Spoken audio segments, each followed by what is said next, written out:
Thursday, September 19th, 2019. Just in time. Lord, we sent a lot more invitations out than normal. Stand for the Pledge of Allegiance.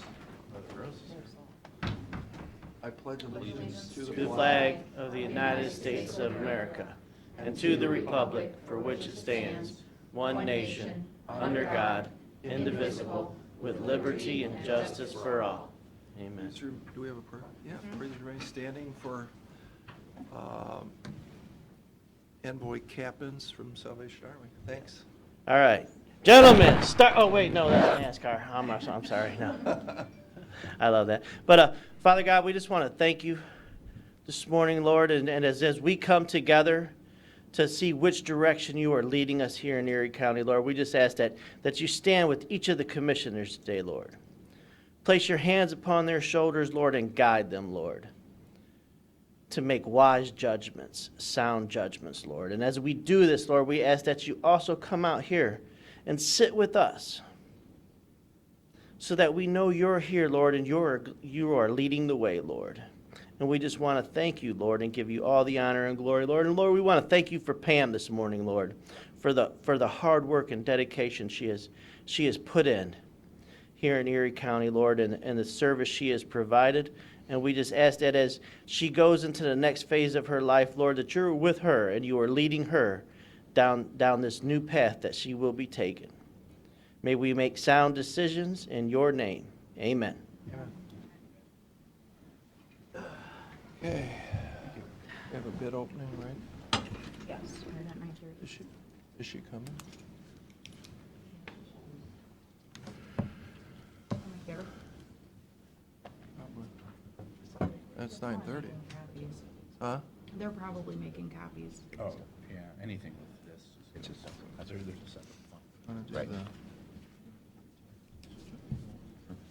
Yeah, we could do the. Karen, do you want to? We're waiting on the bid opening, so if you want to do the retirement certificate, that'd be great now.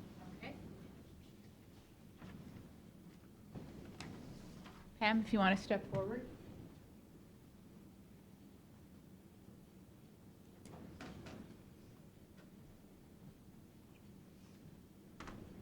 Pam has been an employee of the Erie County Department of Job and Family Services for 33 years. And then she's been a public service employee for, in November, 36 years. So we congratulate her on her retirement and wish her well. We got to step out this way a little bit. Pictures. How are you going to get any pictures?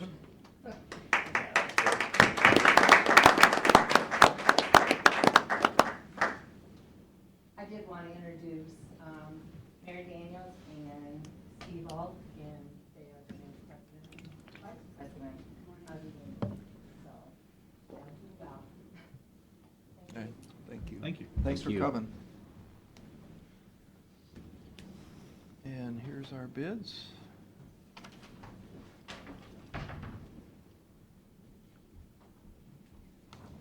Thank you.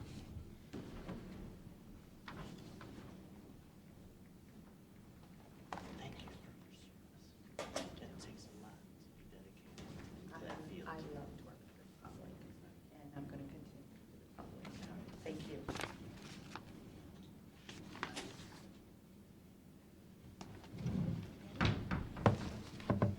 This is the bid for the irrigation, water pollution control facility, sludge dewatering improvements installation.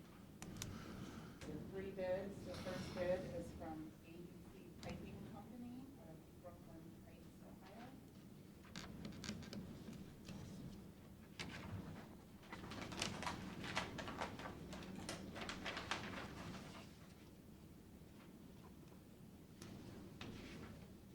And the bid guarantee is present.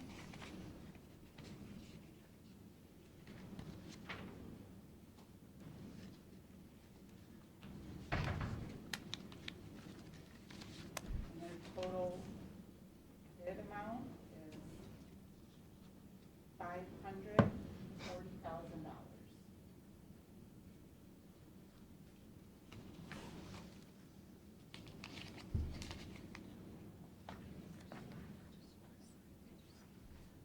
And the second bid is from North Bay Construction. Yeah, I know, but I Incorporated. gotta look at it. I mean, you can't just sign it.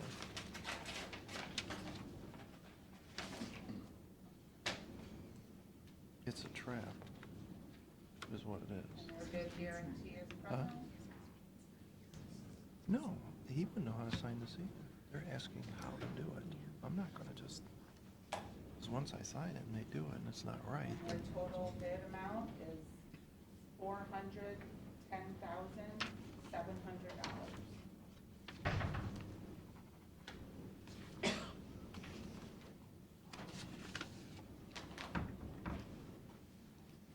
And the third bid is from Kelston Incorporated out of Shelby, Ohio.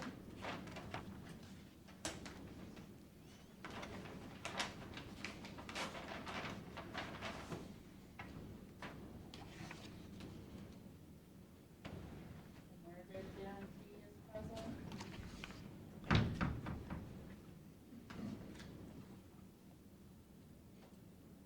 And the total bid amount is $413,800.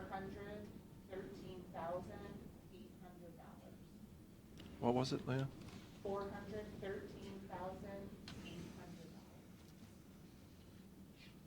Make a motion to turn these over to the Department of Environmental Services for review. Second. Mr. Old? Yes. Mr. Schaffner? Yes. Mr. Shenigo? Yes. Thank you.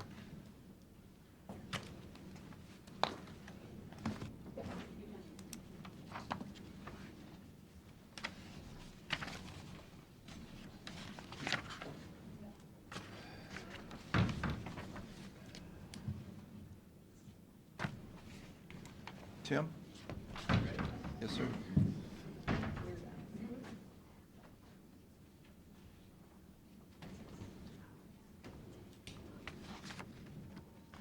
Just very quickly, today I'm here to ask the commissioners to approve the formation of a complete count committee. As you know, the 2020 census is fast upon us and very important. Some estimates have Erie County being undercounted potentially by up to 13,000 people. The complete count committee will act to hopefully drum up some interest. So it'll be leaders from political jurisdictions, church groups, community leaders, civic leaders, you name it. We're trying to reach out to people to try and get as much interest as we possibly can. And we'll do that through the Complete Count Committee. So just asking the commissioners this morning to approve the formation of the Complete Count Committee. Carrie Whitaker from our office has worked with the Census Bureau, and we've come up with a preliminary list of participants on the Complete Count Committee. So And this is Carrie Whitaker? this is Carrie Whitaker from our office, Okay. Hi, Carrie. transportation engineer. You have this under control?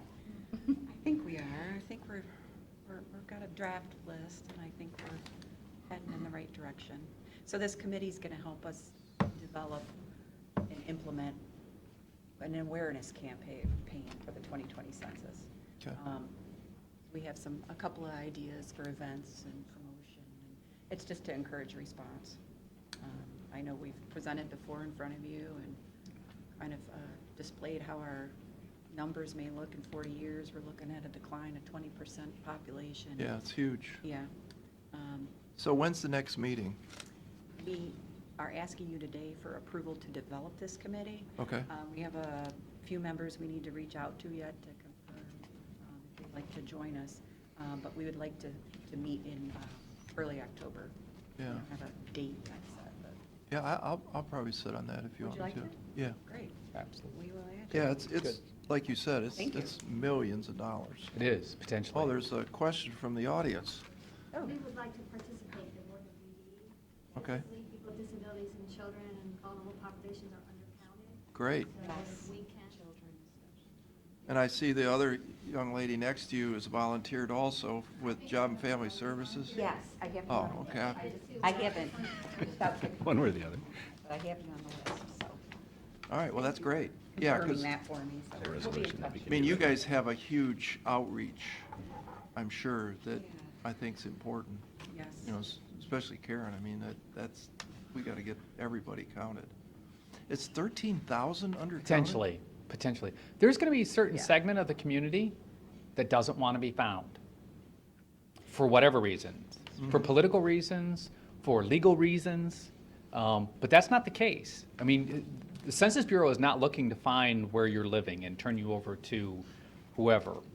Yeah, I was in the Vermillion City Council, and they asked me the question, is the income question going to be on the census? And I thought Chris had said that they took that off this year. I don't know. There's, the short form is only 10 questions, and I don't know if the income is on there or not. I can't answer. But we can get you an answer for yeah, sure. there was another controversial questions that they took off. It was residency, yeah, legal status. Oh, yeah, that's right. Are you a legal citizen? Yeah, And that's not on It is there. not on there. Right. So if we form this committee, I know Talon at the city is doing something. Is this the county complete count committee? Are they part of that, or are individual Absolutely, towns? yeah, we'll be meeting with them next week. So we will be integrated together. So some of the people or organizations on our list, draft list right now is Talon from the city of Sandusky is on our county Okay. complete count committee. We got the NAACP, Daryl Murphy, Pastor Curtis Johnson, VOA Crossroads, of course, the Erie County Board of DD, Metro Housing, Veteran Services, serving our seniors. So there's more, but we try to get a good cross-reference of government and community leaders from advocacy. Those are the folks that really know our community and who we can really try to target with the awareness and Yeah. encourage responses from. So. Because when I was talking to Mayor Forthover, he was concerned that, he said, I don't know that we have the staff and the time to do these rallies, and he listed a bunch of things, so someone must talk to him. And I said, well, I think you can just be part of the county's committee and Correct. we'll coordinate. And he said, Correct. oh, that'd be great. And for the most part, in the 2010 census, there was 3 of us, basically, that did a majority of the work. And that's what I told him, so it must be Chris that's out. Right. She talked with Rallies and parties and barbecues. And that's one of the things that we have not had in the past, is an immediate census contact here in town. So with the addition of Chris Zess, she's going to be a great resource for us, and already has been. Okay. You know, your 30% that you just talked about as not being counted. So I've been going through the census address list, their list of housing units and where to count people at. And I submitted 2,000 entries to them to add or update some addresses. Majority of them were to add, and they sent a response back that they accepted 1,600 new addresses that That's huge. I sent them to add to their census list. 2,000 addresses they didn't have. Wow. So you can see how Yeah. 13,000 people Yeah. can come out of that very quickly. Yeah. Carrie, how did you find 2,000 addresses that they didn't have? What data system did you use? They have a system themselves, it's called GUPS. I don't GUPS? even remember, it's a geographical, like a GIS system. Okay. So we have to use their system, but then I go in and I compare it against our GIS and I overlay. Yeah. And I literally went through every address on that list. And I found some apartment buildings that, in the city of Sandusky that were on that. There was some big ones. Good. Yeah, so I was pleased when they sent us the feedback that they accepted everything but 200. So, and actually, I'm going through their review of that feedback, and I found another 80 that I'm gonna appeal. So, we'll see how it ends up, but In the past. new addresses has been, I wanna say 1,300 new addresses. And then some of that were, like I had to update address, maybe they had the address wrong or the apartment building wrong, number or unit Yeah. number wrong. So some of that, 2,000 I submitted were that, but it's about 12 or 1,300 that were new addresses. And then how do they treat, for instance, the Women's Center out at the Health Department? We have 46. Right. They would be classified as residents, I assume. Yeah, that's considered a group. Group home. quarters. So like jails or hospitals or college dorms.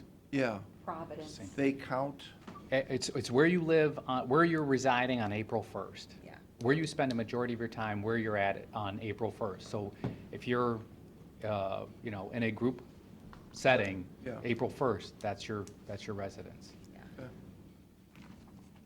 So we're doing what we can, but yeah, I see what you're saying, the 2,000, or 13,000, yeah. it's- you got 1,300. 1,300 homes, just, they estimate 2.5 is the current estimate And- per home unit, so. So in the interim, between 2010, which was the last decennial census, and 2020, they're doing estimates all along. 2010 is the official number that almost everybody's going to use for grants and whatnot. 2020 is going to be the next official count. So in the interim, it's all estimates. So, we continually see a drop in our population. So it is imperative that we get, especially people that are going away to school, people that are leaving for school and then not coming back. It is imperative that we get them to come back. we know. All right, I think we'll do this. Move for adoption of resolution of the Board of Commissioners for the purpose of approving the establishment of the Complete Count Committee for the 2020 census in Erie County. Second? Mr. Schaffner? Yes. Mr. Old? Yes. Mr. Sheniga? Yes. Thank you. Thank you. Thanks, guys. And spread the word, everyone in the audience, participate and stuff. Get your forms. Make sure you fill them out for us. Thank you. Thank you, guys. Thanks. Hey, Tim, what are you doing on this community housing impact? It says wait for, Oh, hear from Tim. That was my note. It's I a know. go for you to sign it. Okay. There's 3 grant agreements there, and they had Pete's signature on it. My question to the state was, can the president of the commission sign on behalf of Pete? And the answer was yes, so if you would execute those, that's Okay. at $1.25 million in housing impact and preservation money. Okay. So we'd be good to go to spend it then. Yeah, got it. Thank you. Then you fill the rest of that out. You want to let Dennis go? Yeah, Dennis, absolutely. Dennis, you wanna cut the schedule and talk now? Come on down. Sure, we can. Yeah, I did get a text that said Nate's on its way. He had an appointment with the Erie County Commissioners this morning. So, Commissioners, I am here to kind of update you a little bit on the the Emerson Creek project. Apex paid your fees. You guys should have got a copy of the application. So that starts a clock for you to exercise your right to intervene. And I am here asking that you do intervene on behalf of the Erie County residents, specifically Groton Township and Oxford Township residents that will have, if the project goes forward, turbines in their property. I would like for you to intervene against the project, very similar to how the commissioners in Seneca County provided a resolution that says they were not for the project. I believe a basis for not being for the project is because we will have a number of reductions in safety if that project goes through. Given the current setbacks in the state of Ohio, the safe operating distance for one of these turbines is 1,640 feet. And as you well know, the setback distances in Ohio are considerably less than that. So What are the setbacks? Because I know they've been moving I around. think it's about 1150. It has to do, there's a formula that you use with the height of the thing, with the blade at a parallel distance, and what, so blade length and whatever comes in, but it's about 1,150 feet, Okay. okay? So let me stop you. Sure. The one question in regard to the distances that I just don't have a handle on is, under the application, it says we're gonna put X number in mills in a certain geographic area. So by the definition of the distance to the house, in theory, Well, in Ohio right now with the current setbacks, it's not measured to the house, it's measured to the. property line, I understand. That changed in 2020, So now it's measured to the house, to the property line. to the property line? Yes. Okay. So, People took exception to that because, let's say you had a barn, and you spent a lot of time in your barn, well, you could have that turbine fairly close to your barn, and it's an occupied structure, but it's not your home. So now they set access to the property line. which is better, Yes. Okay. Which is safer. safer. Yeah. And then, Yes. but my thought to them back in the day was, why don't you guys just tell us where these are going? So that we know they're not in a karst, we know they're not by your house, they're out in the middle of nowhere. Why, I don't understand why they just don't do that, instead of Well, this. I don't either, because when the project first came about, I asked, do you have the GPS locations where these turbines you're proposing to be? And they have 87 proposals, even though they won't cite that many because it's only a slightly under 300 megawatt project. So they won't cite all 87, but they reserve those sites because they evaluate them and take a look at the things they do. And so those are potential locations. Yeah, I think we've seen that map. Yeah, and they could put in as few as 50 some, or at an optimal thing, maybe around 60, 61, something like that. And so I asked for the GPS locations, and they said, well, we don't use GPS locations to site the turbines. And then I stumbled upon the FAA site where a year prior, they identified all 87 things by GPS coordinate for the FAA to evaluate. So that's how we got the maps all updated with precise locations. And I put some instructions out on people how to use Google Maps to find your house, see your property line, and measure distance to the turbine. So people are able to do that now. Is, under these 87 proposed GPS location turbines, are they close to people's homes? Some of them are, but, you know, to be fair, they haven't said where they are actually putting them. So Right. you'd have to treat all 87 as being sited. And yes, we know the distances between the nearest house.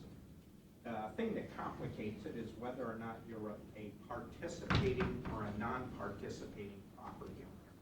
If you're participating, that means you've signed either a good neighbor agreement or a lease that says, I'm not concerned about setback distances. You can put them where you want to. Mhm. There are some other constraints about natural gas lines and airports. And cars. roads. Well, now, no. Ohio does not have a law that says you can't put this thing on a karst. So that's one of the points of contention. Sure. And if you followed the Seneca Wind application and the Republic Wind application, and Republic Wind is developed by the same company, Apex, there are, I think, don't quote me, 27 turbines directly on a karst feature. And that's what's being argued right now in the Republic Wind case. Mhm. Yeah, to me, that was having a lot of experience, and not in a good way, with cars back in the day. Right. I can't understand how you can dig a hole that big around and that deep and not affect something to do with the watershed. You know, if you kind of look at the extremes, we think our karst is very, very unique, and nobody here knows the karst like we do. Their response is, karsts are karsts are karsts, they're everywhere, we know all about them. One of the things is when you dig it, even a 10-foot foundation where I'm at, the soil is between 6 inches and 18 inches thick, and then you're right down into rock. And once you start penetrating that carbonate rock, you have to be ready for unexpected things to happen. Right, I was gonna say whatever. Yeah, I understand. Or nothing. I mean, I guess You you don't could know? go down through it, nothing would happen, but, yeah. So that's why we take exception to verified karst features that are verified by the geologist down at ODNR. There'll be a red spot, and if you put a turbine right on that location, we're concerned about it because Doug Gayton, the geologist, and you should be very concerned about putting any disturbance on the verified karst feature. So you're asking us to do what? I am asking for you to intervene for the citizens to say we are not for the project because of a number of things. One is a reduction in personnel safety because of the setbacks. The other is a reduction in ecological safety, because even one of the things that they ask for is an eagle kill permit, and we just think that's kind of running contrary to what we've been trying to do here for the last 20-some years.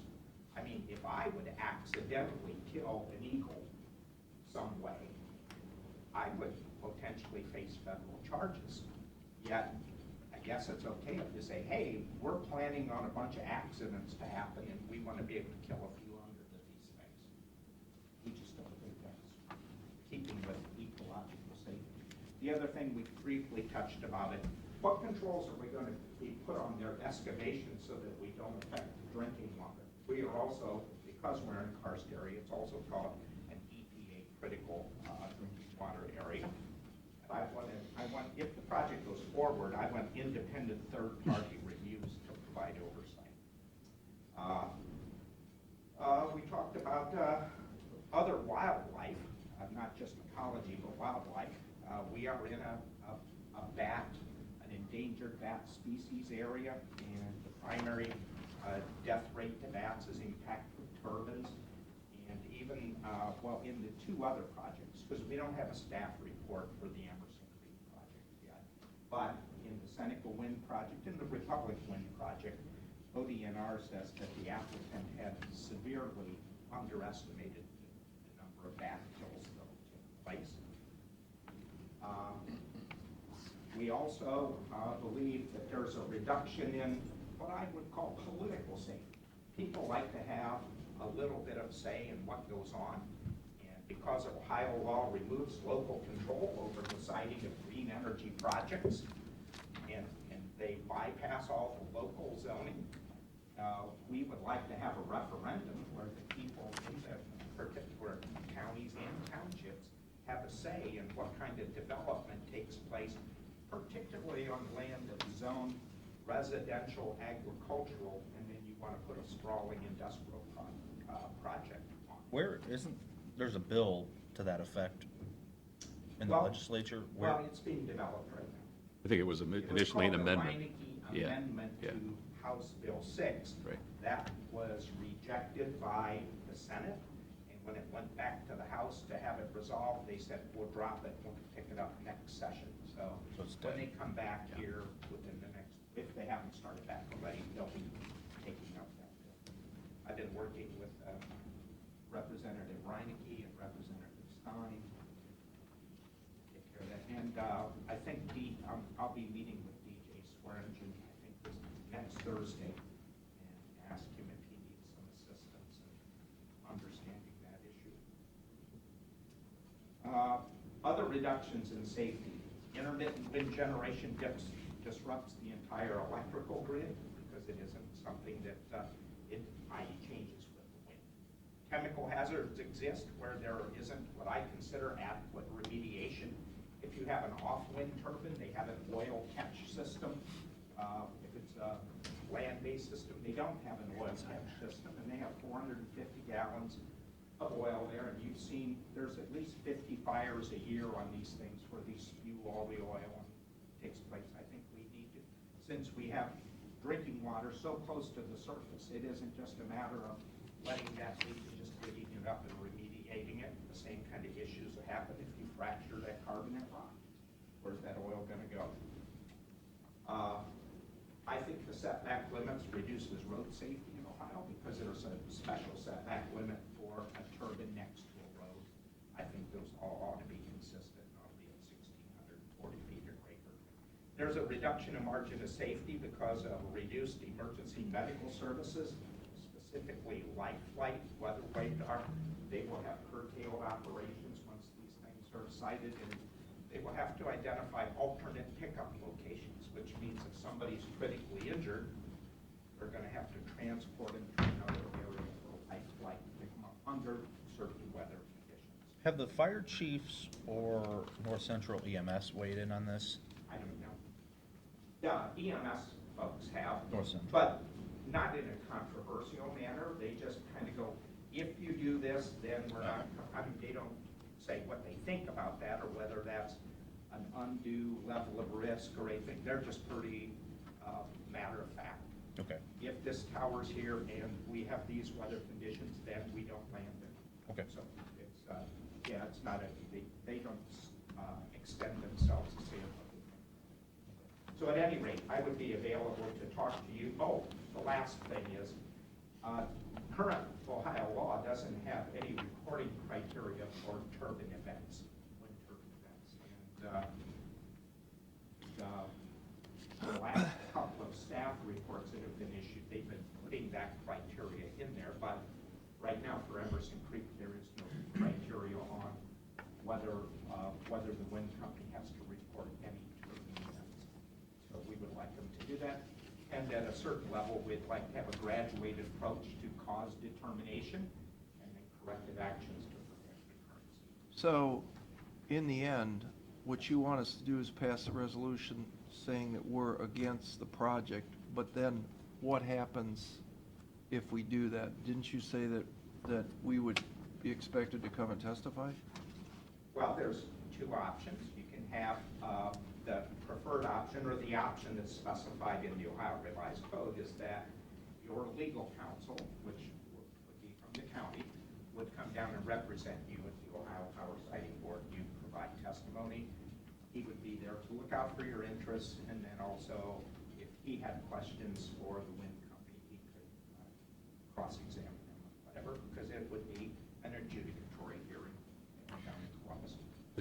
The timing, other option is other political organizations have just passed a resolution and forwarded that to the Ohio Power Siting Board saying there's no need for you to testify and take the court's time because here are the reasons why you don't believe it would be in the best interest for you of Erie County to have the project go forward.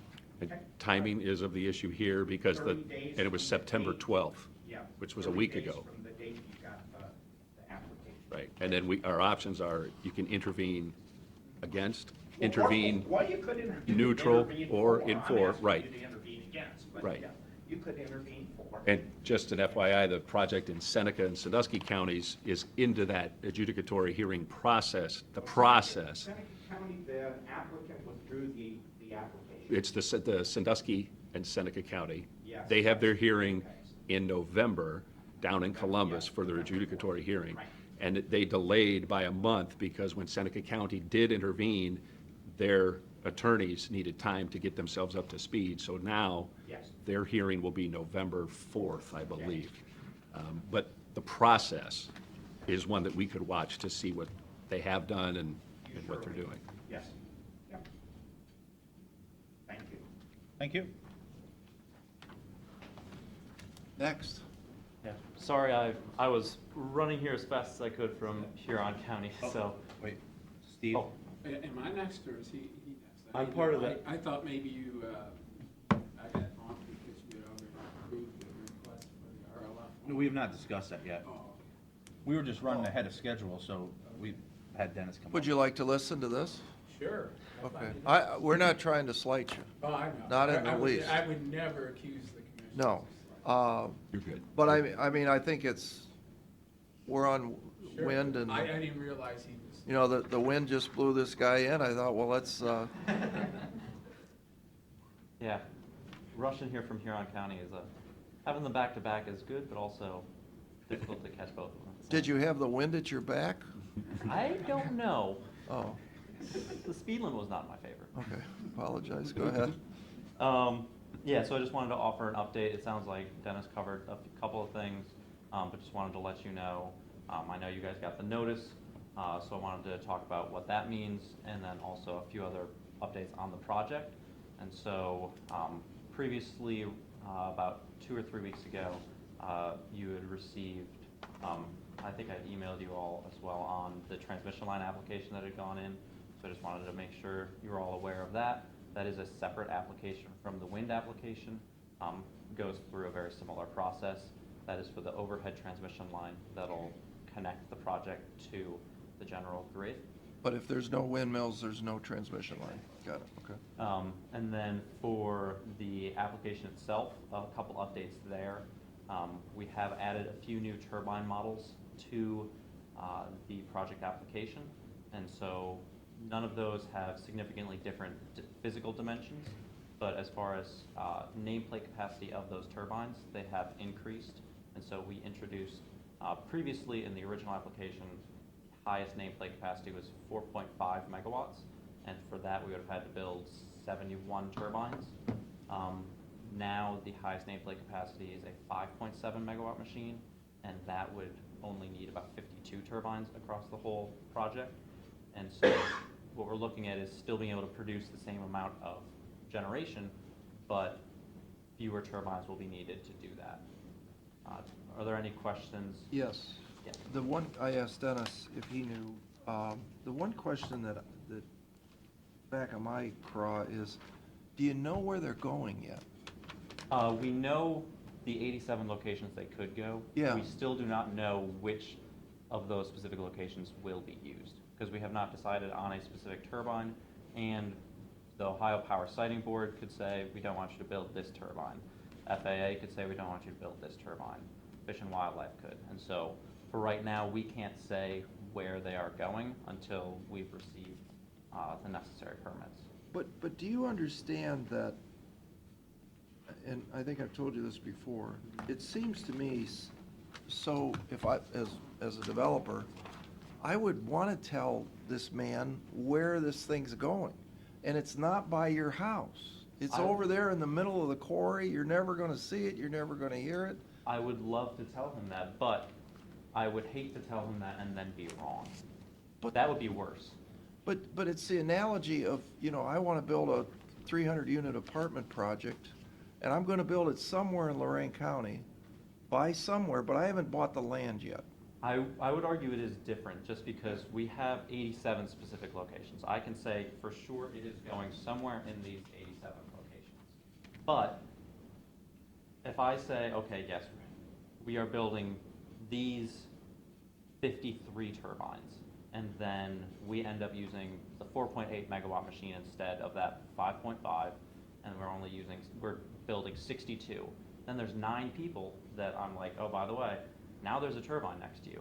Or if the whole time was expecting to build those 62, but then the Ohio Power Siting Board, FAA, and Fish and Wildlife all worked together and said, okay, 5 of these aren't going to work, and then I have to build 5 of those other locations, then I have to go to Dennis and say, hey, I told you that I wasn't building next to your house, but now these things changed and now I am.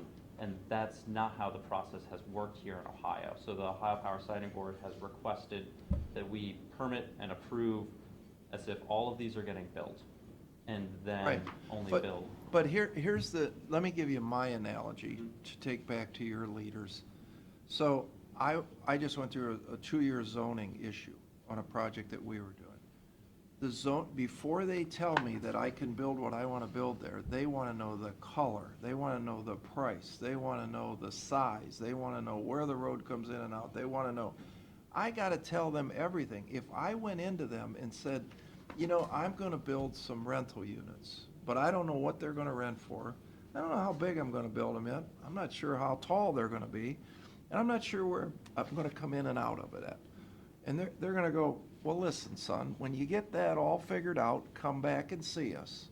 And they want, and then I have to sign in blood that this is what I'm going to build.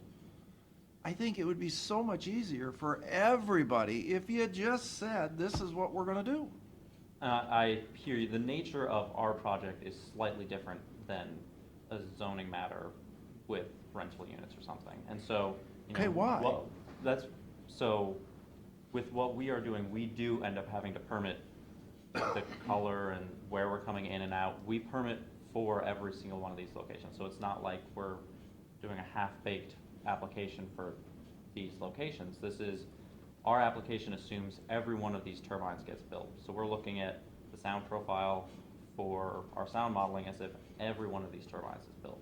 We're doing shadow flicker for us as if every one of these turbines is built. But isn't that the controversy? Because of the 87 locations, I'm going to pull this out of the air, say 30% of them are really controversial. 20% or 30% of them, nobody cares. They're in the middle of the quarry. Or And- some of them, the lease is expired and they know they're not. Right. In the end, if you whittled this down and you were transparent with the folks that are, against this, maybe they wouldn't be against it. I understand where you're coming from, but at the end of the day, that is not how we can operate, because there are changes that occur late in the process, whether it's turbine selection or permitting, that inherently makes it so we cannot say for sure which of these locations we're building. We have it whittled down to these 87. And so, at the beginning of the process, if you look at the project boundaries that we were talking about 2 years ago, that was a much wider region that we were looking at, and then we couldn't even really say, here are turbine locations. And so now the project boundary shrinks, and we can say it's these specific locations. But, we're still at least a year away, probably maybe a year and a half away from starting construction. So it's not like this is starting construction tomorrow. And so because of the permitting process that exists, it's a year-long permitting process. And so with that, we can't know for sure where these things are going. So, but you see where I'm coming from, because in my own experience, 40 years, I've never in my life been able to, even go back 40 years ago when things were a lot looser, their neighbors always had a right, they always had a say in what was going to go next to them. This is America, and that was always their choice. They wanted to talk about traffic control. They want to know about stormwater. They want to make sure they weren't going to get flooded out. They wanted to make sure that, I wasn't going to go in and put something that would lower their property value. I mean, that's zoning 101 in the United States. Yeah. And that's why you get a room full of people that come in with pitchforks to kill the developer. But Our you could application eliminate. covers all of those It things. does, but you've also got so many people against it now of the 87 locations. To me, it seems obvious that if you went to the table and said, all right, which ones are the problem childs? It's the one that's next to John's house, that's 1,100 feet away from his property line. And John's all jumping up and down. If you could eliminate John out of the equation and go, okay, John, we're not gonna worry about you. And you went down there and you took 30 of those 87 out, which you're probably not gonna build anyways, you just said. Just seems to me like this would be easy. We don't know which ones, Well, then you should find out. but we can't find out till the end of the permitting process, Why? because they may or may not permit every location. Will we know anything as far as the sites once the adjudicatory hearing is done? And when the Power Siting Board says yay or nay, will they approve sites specific to the project when they say, if they say yes, Yeah, so when they say yes, they'll either say yes to all of them, or they'll say to these groups yes or to this these- number? these all or groups. nothing. Right. No, it's not all or nothing.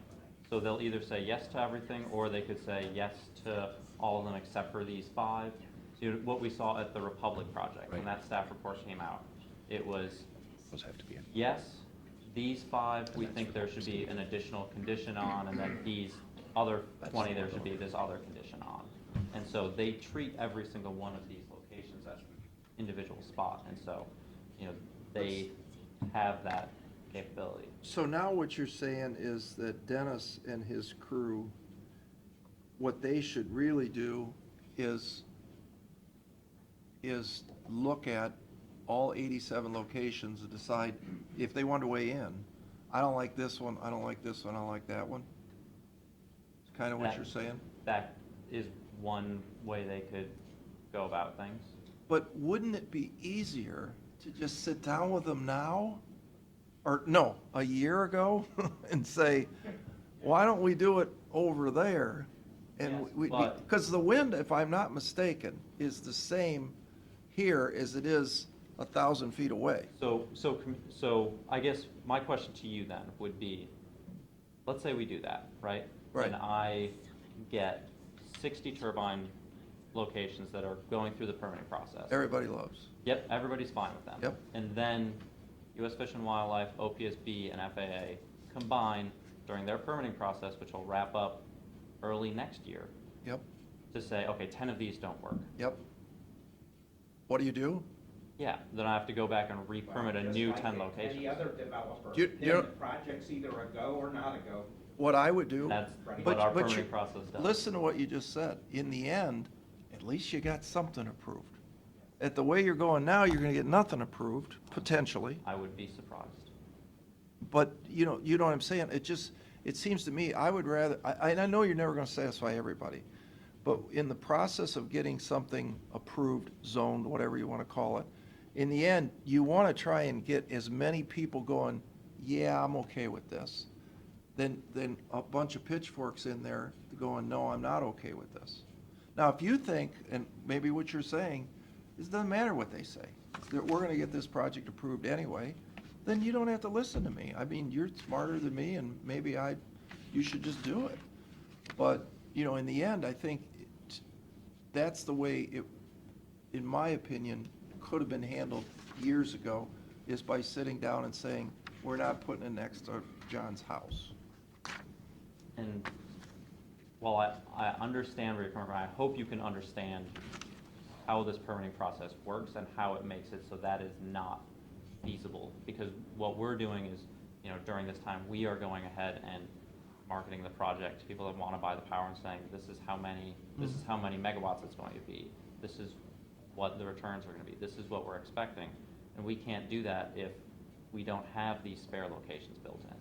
So we're in the same world, believe this or not. I'm not debating this with you, but. I understand that.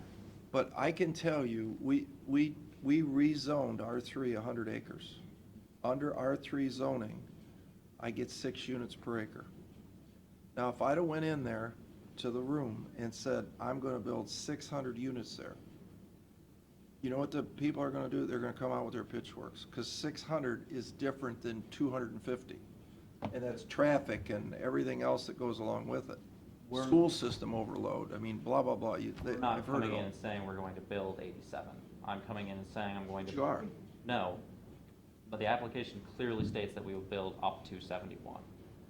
Oh, well, okay. Yeah, I get it. And so, until those determinations are made as to turbine nameplate capacity, and which turbine model is being used, and what spots are being permitted and what spots are not by the Ohio Power Siting Board, by FAA, by U.S. Fish and Wildlife, Ohio Department of Natural Resources, Ohio Department of Transportation, all of these different agencies that weigh in, until they've all weighed in, which will finish up next year, we cannot know which spots will be built. And we need to maintain that flexibility during the permitting process so that we will have the appropriate number of spots to meet the electricity requirements of those people purchasing our power. All right, well, let's conclude this. I don't have any more questions. I understand 100% where you're coming from. I'd want to get all 87 approved too if I could live in utopia, but I hope you understand where my head's at is I just wish you could sit down with the people out there and work out a compromise so that they'd all, Dennis, the smartest guy in the room, in my opinion, would be down there fighting for you to get this approved. I don't know that you're ever going to get him, but, that would be utopia. Well, not now. I mean, it is not clear and transparent. Let's be very clear. All of the Ohio Power Siting Board rules were developed in concert with the wind companies so that Ohio could develop green energy. So this isn't a should we have it, should we whatever. It is clearly tipped the scales to their side, and they have used that to marginalize the people in this area that our voice really doesn't matter because it's the process. Gee, we'd love to be nice to you, but the process won't let us. I don't believe any of that. That's why I wouldn't be down there advocating for it, because it isn't clear and transparent. And my argument with that would be if the wind developers created this permitting process, we did a terrible job because this is one of the hardest permitting processes in the country. I've permitted a number of states, and there's a reason why there are not many wind developers looking to build projects currently in the state of Ohio. It's because of this permitting process. Does the passage of House Bill 6 impact you? It would, yes. Well, the way it passed does not. Now, the version that was in the House would have introduced some new legislation pertaining to wind energy, but the version that passed did not. The version that passed in the Senate had the Reineke or the local referendum stripped from the House version. So at what point do you come out and say, we know they're going to be the 5.7 megawatt turbines, or we're going to have 40% of those, 60% of the others, and then you're going to know that these 59 locations are our locations? When do you say that? Probably- Before the Power Siting Board gives final approval? It'll Or be can you right do it around- It'll after? probably be right around the same time. We won't be able to say locations until we've gotten that approval, but we may know which turbines we're using before that. It just depends on the market. Right. They'll have 87 choices, bottom line, yeah. Mr. Jeniga? Yes, yes, sir. I just want to point out that the decision that the county will need to make on whether to intervene in some fashion or another, one way or the other, will need to be made by October 11th, and we're not going to have any more information from the company than we have now as to Yeah. locations and where staff is going. Yeah, I got it. Could I had some updates on the project I didn't really manage to get through. Okay, sure. So, yeah, so the turbine number is potentially lower than when we had originally met. As far as, I know one thing that was being discussed a lot was karst. I wanted to give you an update on that. Okay. So we completed the vast majority of our geotechnical borings at the turbine locations. We finished about 60, a little over 60 of the 87. It was really wet, and so we did not manage to finish all of them in the spring. We're going to finish that after harvest this year. But in Erie County, we did not discover any karst underneath the turbine locations that have been proposed, and so, On all 87? no, the ones in Erie County. Okay.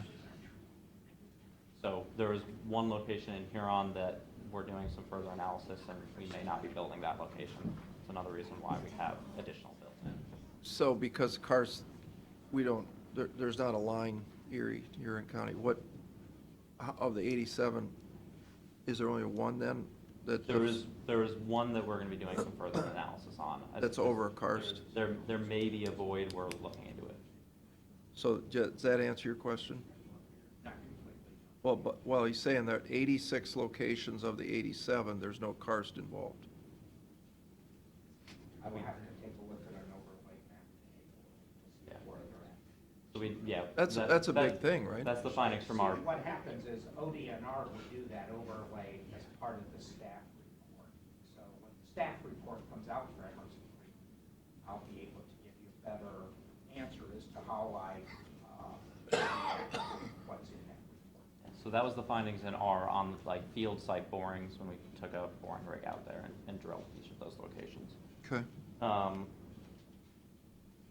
As far as Lifelight, we had met with Lifelight, Medivac, and a number of the EMA folks in the area. I don't remember if EMA from Erie County managed to come to that, but that was about a year ago, and that meeting went well. Lifelight and Medivac never expressed concern to us.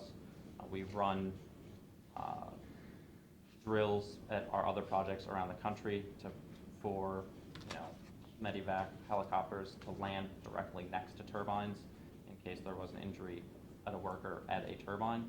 And so there's never been a concern as far as getting those folks into the project area as far as we have seen at any of our projects. Yeah, and then as far as intervening, just wanted to give you a quick update.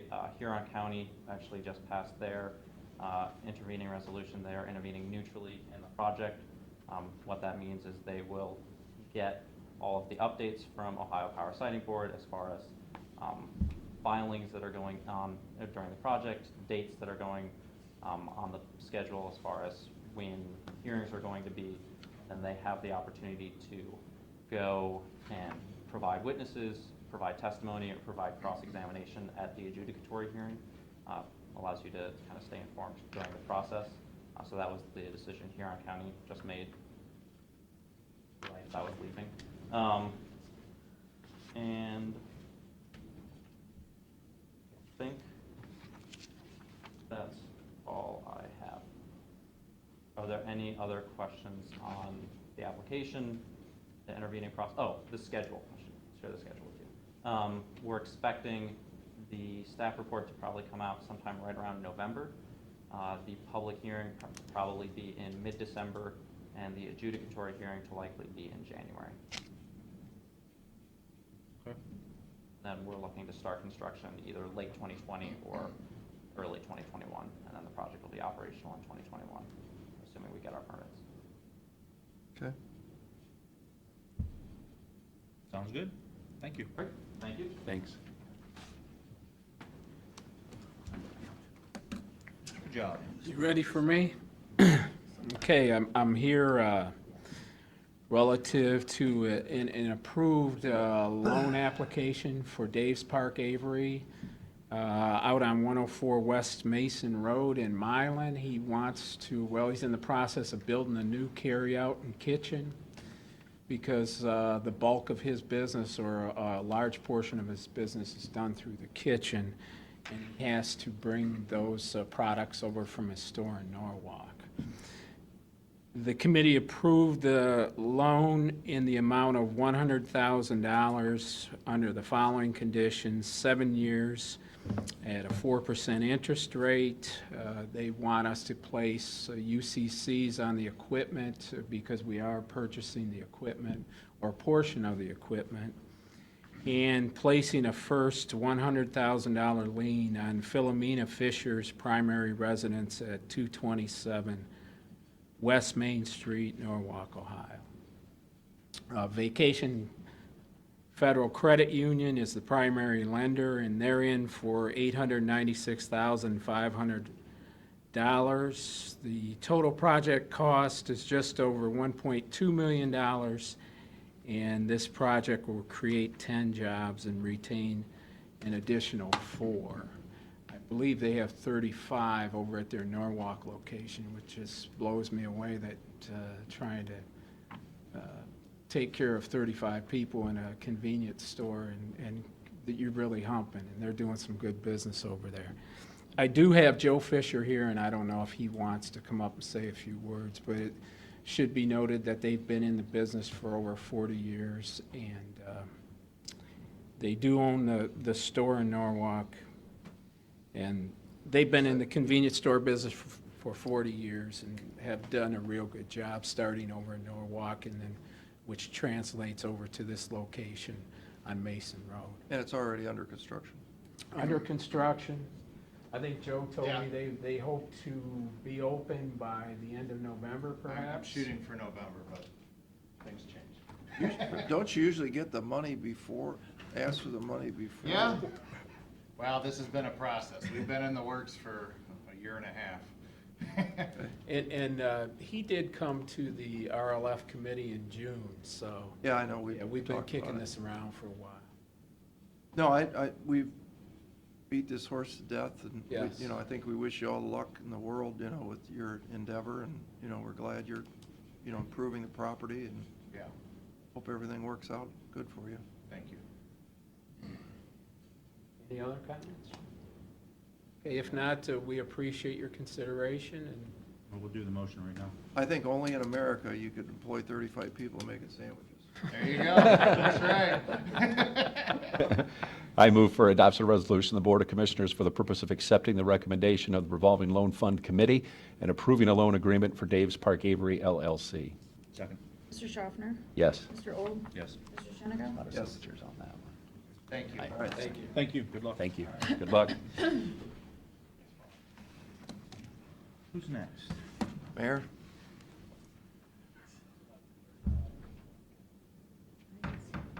I think we're done. That's it. No, Closed session. We have closed sessions. oh, okay. We have to do resolutions, but you ready to do that? Do you want to? Yeah. Do it now? Yeah. Make as we go through these, maybe somebody, I know Pete's not here, can we explain a little bit of what we're doing and why we're doing this so that, so people know? A motion to rescind resolution number 19320 adopted on August 29th, 2019. Second? Mr. Schaffner? Yes. Mr. Old? Yes. Mr. Shenigo? Yep. And that's What do you wanna basically, explain? that's basically rescinding resolutions that we had, and we're replacing it with 3 separate ones. It's kind of a paperwork situation that we had to make sure that we had account numbers and things going in the right place. So this one removes, and then also if we could talk about how we got to these numbers and these accounts and these numbers, which we're doing, which is going to approve and basically pay off internal borrowing that was approved last year. Water, sewer, the Meadows, our nursing home for that. I don't know if anybody wants to. Well, I think what is it, 1.6 million? Correct. 1.7 million? What we're doing is that internal borrowing is where we take money and borrow it from the treasurer that we are legally allowed to do. She charges us an interest rate, but in effect, the interest is that we pay her ultimately goes back in the general fund anyway. So we're basically paying ourselves interest. So that's why we borrow. So sometimes we bought a bulldozer. We bought, how much money was it on the nursing home, Steve? 411. 411,000. We had to borrow that, and even though we're not building the project, we had to secure the money. Well, now what we're doing is instead of borrowing it, we're going to take and pay that loan to ourselves off. So that's like Steve said, it's basically a paperwork thing. But, each individual account, whether it's a sewer project, a water project, nursing home project, they won't show that as a debt on their books. That's it, so. And there's three of them. So the nursing home, the original was $400,000. It's $11,800 worth of interest, I guess, that gets paid here.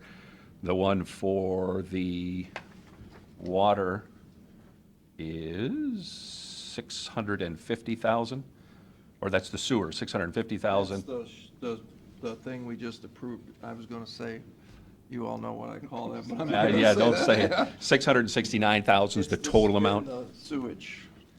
And for the water, it was 550, the interest, it's 566. So we have three resolutions that are taking care of this. Move for adoption resolution of Board of Commissioners authorizing the county auditor to make payment to the Erie County Treasurer. Second. Mr. Schaffner? Yes. Mr. Old? Yes. Mr. Shenigo? Yes. Move for adoption resolution of the Board of Commissioners authorizing the county auditor to make payment to the Erie County Treasurer. Second.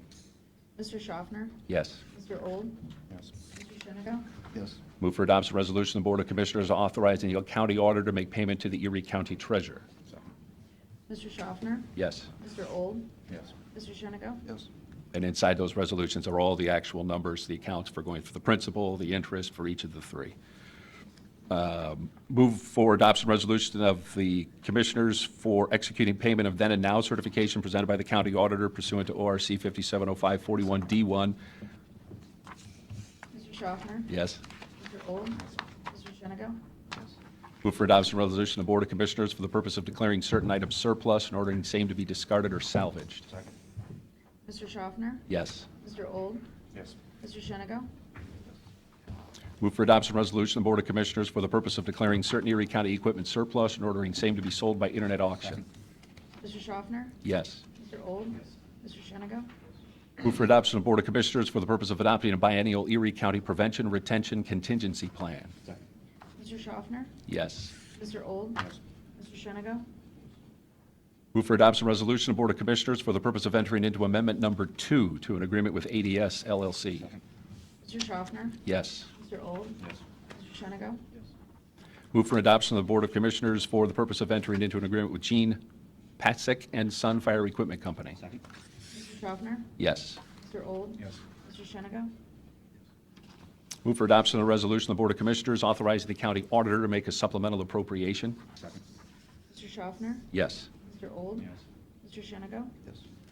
Move for adoption resolution of the Board of Commissioners authorizing the county auditor to make interfund transfers. Second. Mr. Schaffner? Yes. Mr. Old? Yes. Mr. Shenigo? Move for adoption resolution of the Board of Commissioners authorizing the county auditor to make budget modifications and supplemental appropriations. Mr. Schaffner? Yes. Mr. Old? Yes. Mr. Shenigo? Move for adoption resolution of the Board of Commissioners for the purpose of endorsing an agreement between Erie County Board of Commissioners, the Meadows at Osborne Park, and the American Federation of State, County, Municipal Employees, AFSCME, Council 8, AFL-CIO, Local 3358. Second. Schaffner? Yes. Mr. Old? Yes. Mr. Shenigo? And then a motion to cancel the following meetings, Thursday, October 3rd, and then Mondays, October 14, 21, and 28. Second? Mr. Schaffner? Yes. Mr. Old? Yes. Mr. Shenigo? Yes.